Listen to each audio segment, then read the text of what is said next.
Hi, you're here today because you want to learn how to make feuilletine, but you want to learn to make gluten-free feuilletine. And I'm going to show you how to do that. It's really, really easy. All you need is powdered sugar, butter, an egg white, flour, and vanilla. And the powdered sugar, the butter, and the flour should all equal 30 grams. So make sure you have your trusty weight real close. And you're going to need a hand mixer and an offset spatula, regular spatula, and just one bowl, real easy. And of course you're going to need one of these. You're going to need just a baking sheet and just a piece of parchment paper. You can use, if you want to, you can go ahead and use a silicone mat. I just prefer this in this particular application. And for the flour, let me just say, for my flour blend that I'm using, I use Namaste flour blend. It's the best one that I've found. I've tried them all. The ones that have garbanzo bean in it, because yes, there's garbanzo bean flour out there. Garbanzo bean flour leaves a horrible aftertaste, in my opinion. So that's why I use this. And it's been very, very successful to me, and it tastes great and there's no aftertaste. So what we're gonna do is we're just gonna take our powdered sugar and we're going to take our butter. I like to partially melt it. It just makes it blend better when I'm mixing it up with the hand mixer. Just make sure it's not warm, because when you put your egg in, you're gonna get scrambled eggs.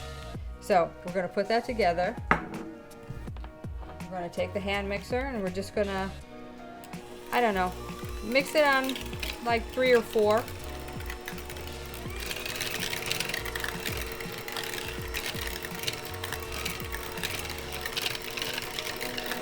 So we're just creaming the sugar right now. I'm sure that you've done this before, and if you haven't, it's super easy. This is all you do.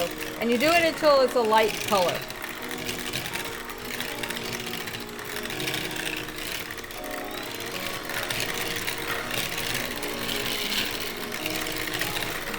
Okay, so I'm just going to turn it down, and I'm going to add my egg yolk, or egg white.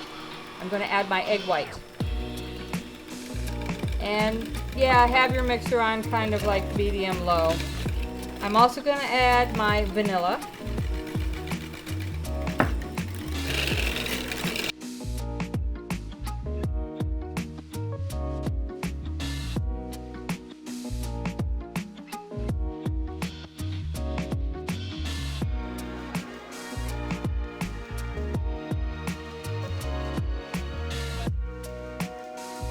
Okay, now I'm just going to put the flour in.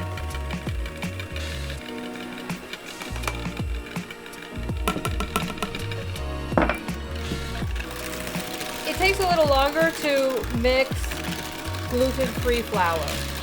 So it may look done, and you may want to, or be tempted to, start working with it. I would say no.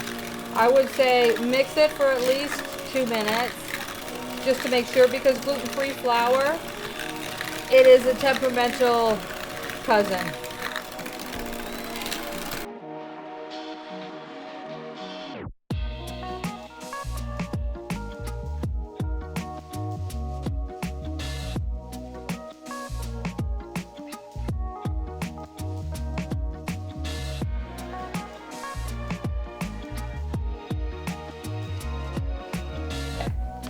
So that's done. And just make sure that it is thoroughly mixed. And yeah, that's what it's going to look like. Okay, so you know. And yeah, it's just a little bit. But that's all you need, trust me. Okay? And so we're going to turn our oven on to 350 degrees. And while we're doing the next step, we're going to let it heat up. So here's where our cookie tray and parchment paper are going to come in. So You could just start using it, but this is what I do just to make sure it's easier. It's an easier process. I just put a little bit here and here and in the middle and here on the ends. Just a little bit of glue, because if you don't, then your paper is going to go all over the place and it's going to make your life difficult.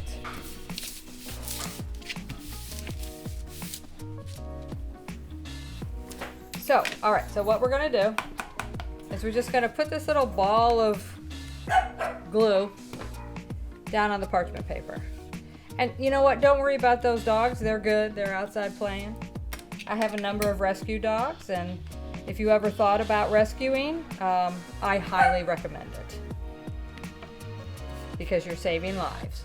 Anyway, we're going to just take this and we're going to take our offset spatula, as you can see what I'm doing, and we want to spread this as thin as we possibly can. See, even though I put glue down on the other side, it's still coming up. So it's imperfect, but it's baking, isn't it? So this is a slower process. I want you to keep that in mind. You're not just going to be able to go 1, 2, 3, and you're going to have your feuilletine spread out there. It doesn't work like that. It's a difficult process. It could be tedious. It could be very frustrating to make sure that it's thin enough. Thin, thin, thin is the key, people.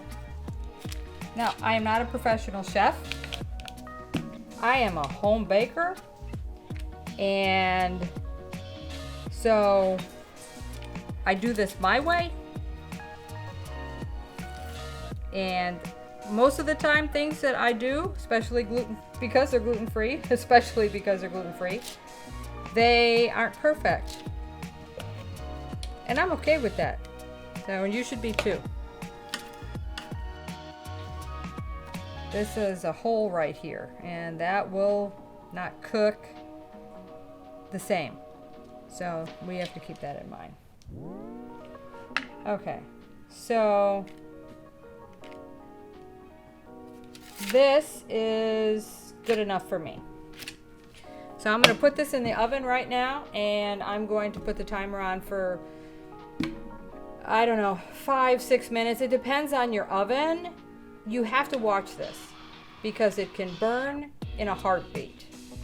And the nose knows. So all your senses are aware, and you have to watch this. And it usually, like I said, takes about 10 minutes, but we're going to put it on for 6, and we're going to see what happens.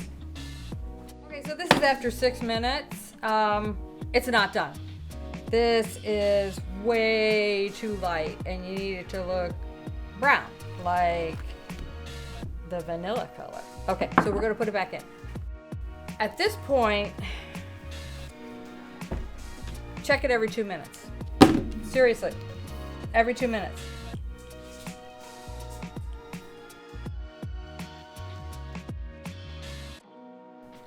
Okay, this is 8 minutes. It's still not done, but you can see it's starting to get done.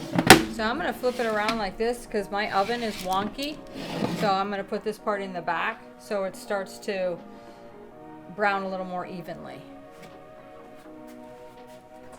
Okay, so this is after 12 minutes, and as you can see, there's some lighter spots in here, and that's because it wasn't thin enough. But that's okay, because you don't want to start to smell the burn smell, which can happen really quickly. So it's better to pull it out now because this is done, but you have to let it sit and you have to let it cool. And then after it does that, I'll show you what to do with it next. And this little bit, I'm not worried about that at all. It's totally okay. So it's not a worry. I don't care about it. And we're just gonna let this dry now. Okay, so it's cooled down now. Okay, so like this is the fun part, right? So you just crunch it. Crunch it up into small pieces. And even this spot right here, it still crunches. So don't worry about those little things. It's one of those little imperfections that happen when you're, you know, baking. Don't worry about it. So this is all you do. Crunch them up.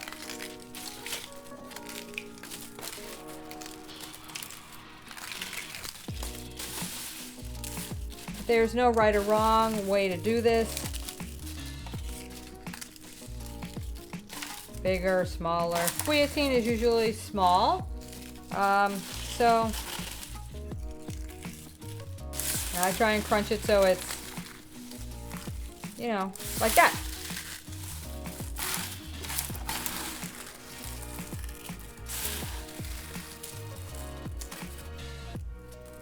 So my rescue kitty is right here because he likes human food.